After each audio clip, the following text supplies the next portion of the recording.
a stare. We spoke of was and when, although I wasn't there. He said I was his friend, which came as some surprise.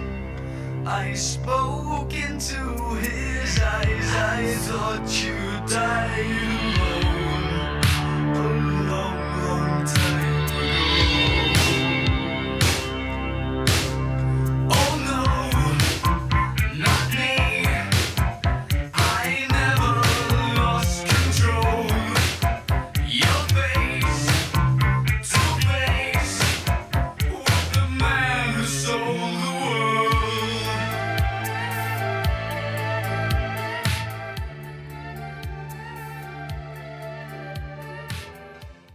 Chapter 14. Sam covered his grocery list and pretended to look busy when the mayor entered his office. They shook hands and took their seats in Sam's stiff, high-backed chairs. The mayor could tell he had been drinking. He was weathered and not as astute in his leadership role. Depending on the hour, he would often be rude. "You don't have to ask me for money, Anthony. You know it's coming your way." "A bit of an assumption," the mayor answered, "but I'll admit I appreciate it. I came to ask if you were aware of the current perception of the organization in our community." "Ask or tell." "People feel we're ignoring critical needs. We're outsourcing too many programs. They want to know why you are contracted with the city. They're looking at the concentration of dollars." "I assume it's just difficult to say we do it better?" "It wouldn't be if it were true. When's the last time you spent a day at a center, Sam?" Sam could not remember. Pockets were lined and wheels were greased.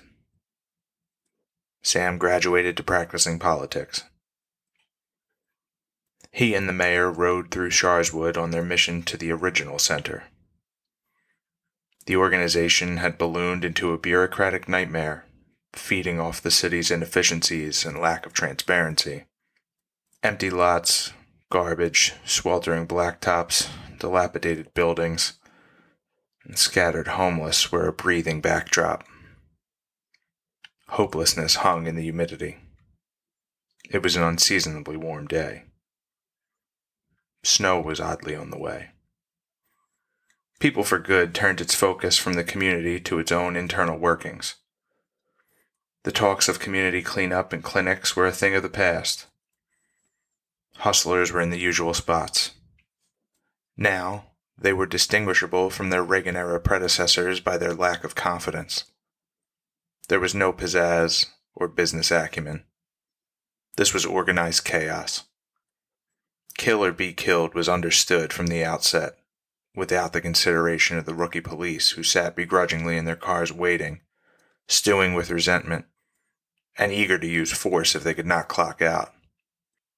Sam took in the gleaming center upon exiting the black Suburban. "We're doing something right," he said.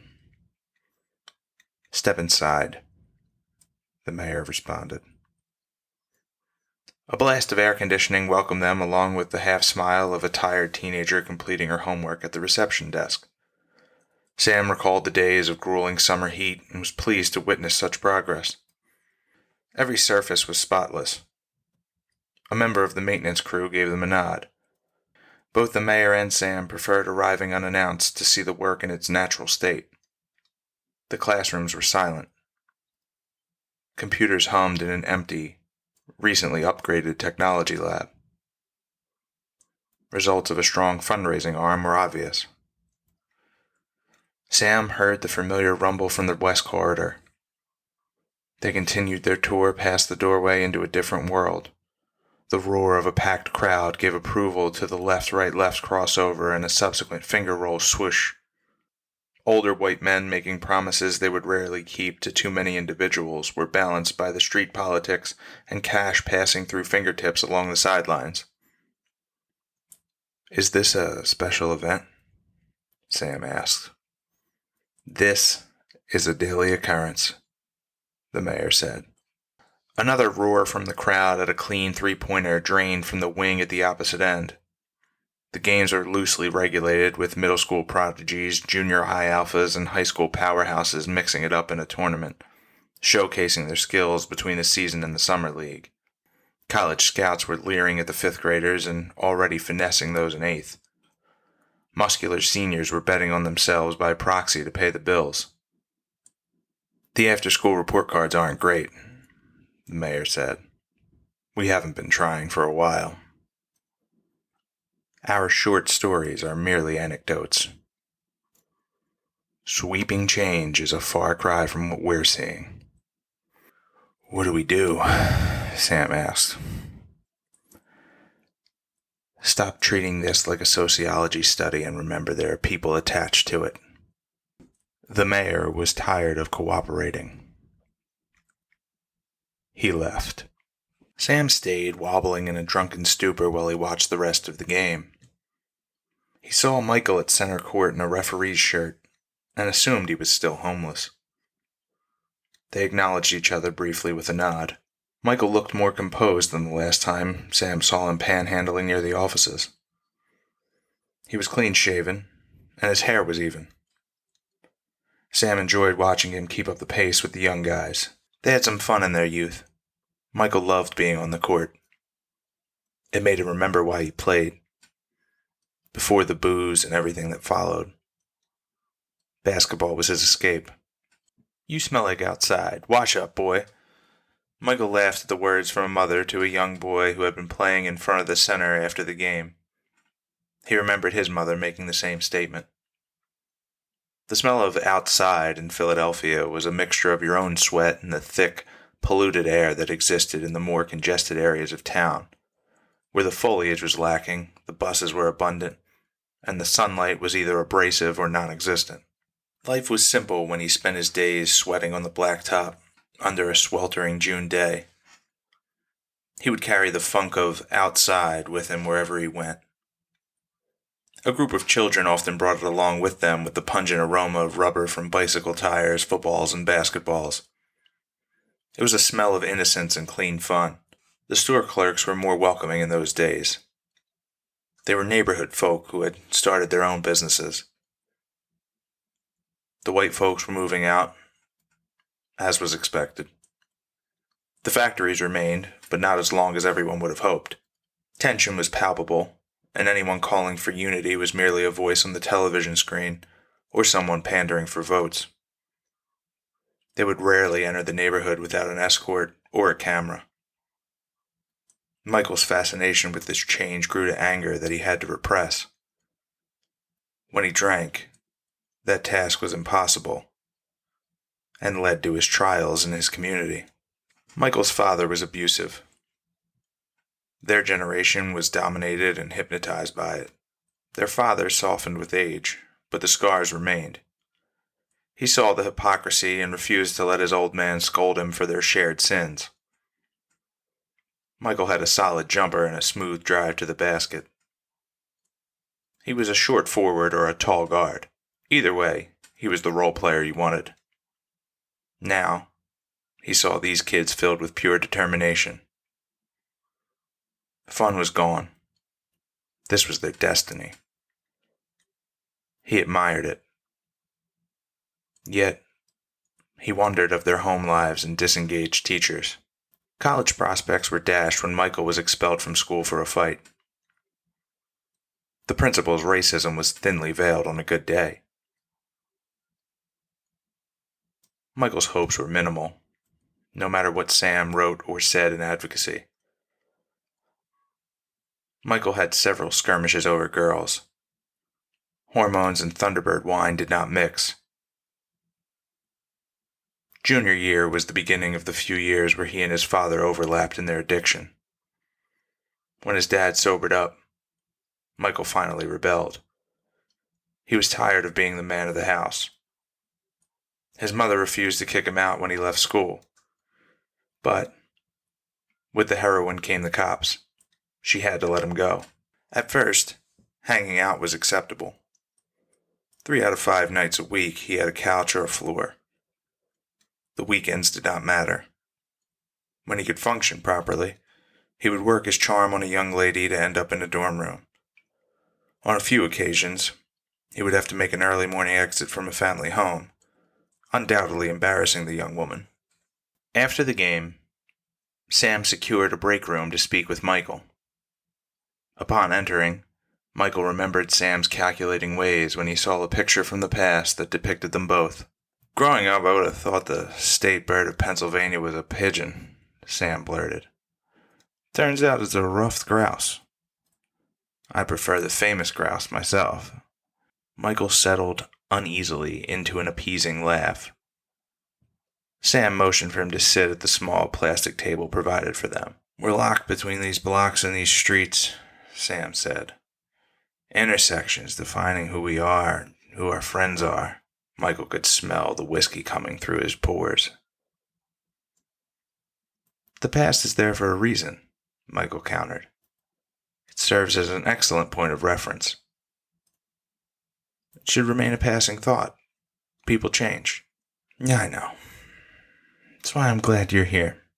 Most of this is pointless. Fucking financial freedom we get and fuck it up by wanting more. You've always used work as a barrier and a distraction. Sam, imagine 24 hours free to do what you please." "Charlotte." Sam recognized her while drowning his woes. He blinked and was in a bar. Charlotte stroked a sweaty martini glass alone at a high top while avoiding eye contact with the older man. "Charlotte." "Good to see you, Mr. Pearson." She kept her eyes far away from him, and when she focused, she was disturbed by the deviant gaze in his eyes. "My, I'm getting old," Sam said. "Never thought I'd see a face as pretty as yours in this place." She slid her hand away from his as he brushed it. She remembered him being a softer man by Esquire's side, different from the others, but still staring at her as she blossomed in the years following her father's death. When she reached her teenage years, she became increasingly uncomfortable by his presence, but never voiced it. At boarding school, she reflected on those times, and although Sam had never touched her, his piercing eyes in the cordoned-off hallway near the restrooms of a swanky ballroom reminded her of the proximity of danger. Those stares kept her awake many nights when she understood what could have happened. She excused herself for a cigarette and sauntered away in view of the fishbowl of a window, ensuring that Sam knew she would not be returning. In a private restroom, Sam studied his glassy eyes, full of drunken guilt. Vomiting in the toilet was out of the question. Someone would hear. The privacy of the individual room satisfied him. He was completely walled in, oblivious to the sounds and scents of his fellow ne'er-do-wells. Tears rained into the sink while he whimpered in the solitary way he preferred. A pat on the back from Rose was appreciated, but there existed a level of sadness within him that he was prohibited from sharing. His cheeks quivered, and he could feel their walls against his tongue as they swelled, lasting only 30 seconds before the gagging took over. He loathed who he had become, always asking for favors without saying a word. He was isolated and insulated. His checking account numbers crossed his eyes with every transaction. Every cent was a means of control. He composed himself and ordered another Manhattan. Rose eventually found him on the chaise in his office and took solace knowing his back pain and the hangover would be enough of a punishment.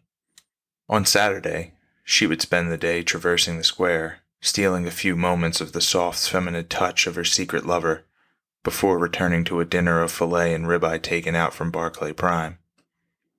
It was his atonement for not living up to his own standards. She knew what this was about, and she prodded. "I hear my cousin will be your neighbor." "That's right." Sam answered. You didn't fight it? Someone else will, he said. And the organization's presence will cast it as a mediator. She confirmed. Correct. The product truly reflects the leadership, Rose said. Fascinating. She rested her right hand on his chest. He doubted her respect of him.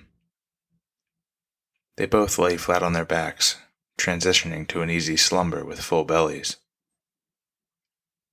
The temperature was set at a cozy 74 degrees on this evening. By closing time at most bars, snow was falling, and Michael was not guaranteed a spot at the shelter. At this hour, finding a place to sleep was out of the question. Michael would walk with the wind, and tonight it was blowing south. He cut across Center City and found warmth in a 24-hour Dunkin' Donuts. His plays were to wait for the sunlight, awake, and get breakfast at a normal hour, or slink into a diner now, fuel up, and get 2 hours of heat. He stopped thinking and extended his stride toward the nearest diner.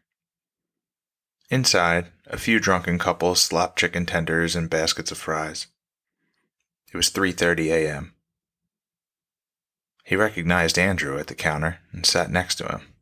Booths are more comfortable, Michael said.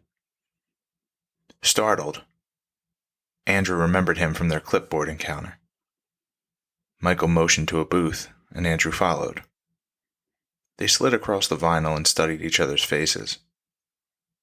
Andrew could see the experience in Michael's wrinkled brow, and admired the unexpected softness of a face that had been weathered by several decades of struggle.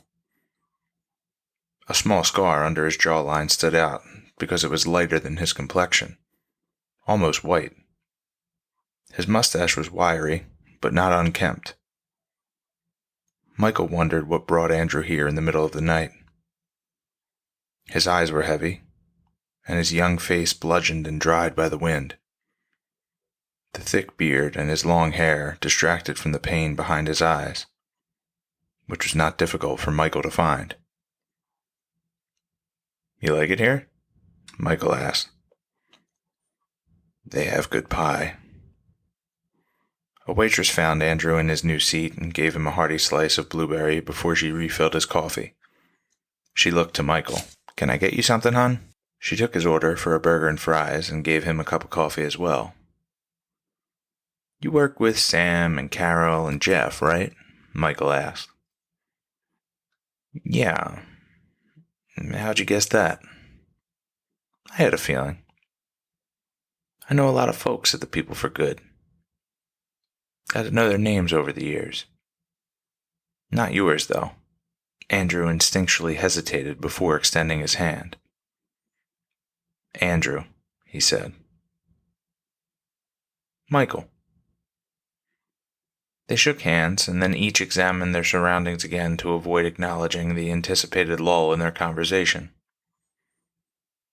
When their eyes returned to one another, Michael spoke first. Couldn't sleep, or you just like diner food that much? A little bit of both. What brings you here? Needed some preventative grease. Same here. What's your poison? Whatever sent my way. Admirable, Andrew said. Sometimes. Most of the time. In trailing off, Andrew filled in the blanks and sympathized with the man. They caught each other looking toward the diner's dusty bar and burst out into a contained laughter. You know Sam? Michael asked. Yeah. What do you think of him? He's okay, Andrew said. That's the general consensus. What's your opinion of him? Andrew asked. I just told you. Yeah, but how do you know him? I used to hang out at the rec center back in the day. Sam was cool until he got some real responsibilities. Then he got more guarded. No finer drinking buddy when the times are good, but when they're bad, the man is not one to be fucked with. A burger, fries, fresh coffee, and more pie hit the table. I'd like to know more about you, Andrew said. Why? Because I'm homeless? In so many words, it's a story, right? It's also my life. I'm sorry. Andrew was embarrassed. It's not all the bottle's fault, Michael said. I'm not one of these people that's blaming everyone but myself for my circumstances, but it'd be nice if other people, white people, right, kept their word once in a while. These jobs and opportunities you promised, or whatever social programs pop up, never materialize. They'll train the fuck out of you, give you all the mock interview practice in the world.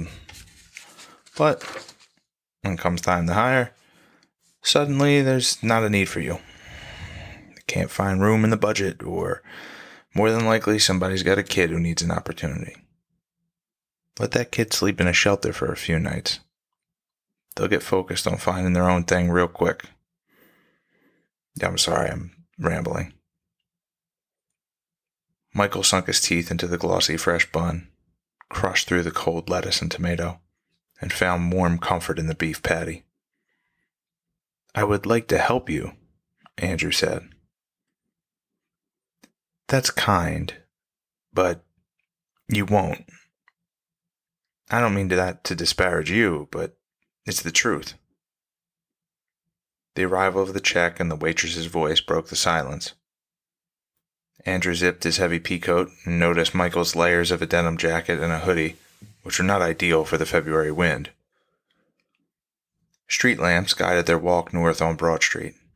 Symphony halls and theaters came into view as the neon lights of a Crown Fried Chicken disappeared behind them. Where'd you grow up? Michael asked. Because I know it wasn't around here. You seem out of place. South Philly, Andrew answered. Michael nodded. South Philly was a rough, racist place. The camaraderie bullshit was just an excuse for xenophobia. Andrew's time spent in the crowded, row-home-lined streets was embedded in his cold eyes. But he hid it well by consciously grasping to find an academic timbre in his voice. What brought you here? Michael asked. Money. Andrew's feet came to a stop in front of Towers Residential. Michael craned his neck to view the behemoth in front of him.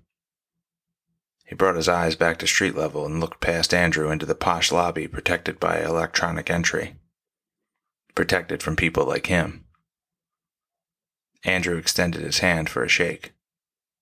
See you at the office, Michael joked. Be safe, Andrew said. He hesitated again. He could not bring himself to invite Michael inside. Michael watched the revolving door spin just as another gust of wind shook him to his core. He stepped around the side of the building and decided to piss in the alley. Thinking that Andrew would have given him a place to stay was naive. In the elevator, Andrew mulled over his decision. Why was he so guarded? God damn it.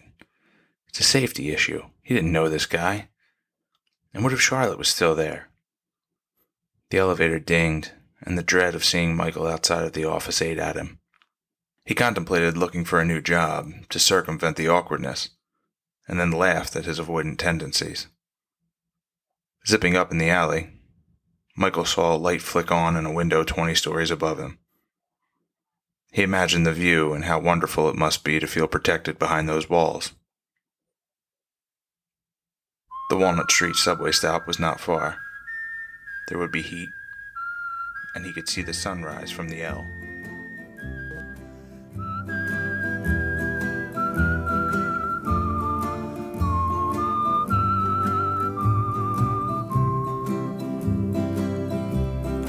Michael rowed the boat ashore, hallelujah. Michael rowed the boat ashore, hallelujah. Sister helped to trim the sails, hallelujah. Sister helped to trim the sails, hallelujah.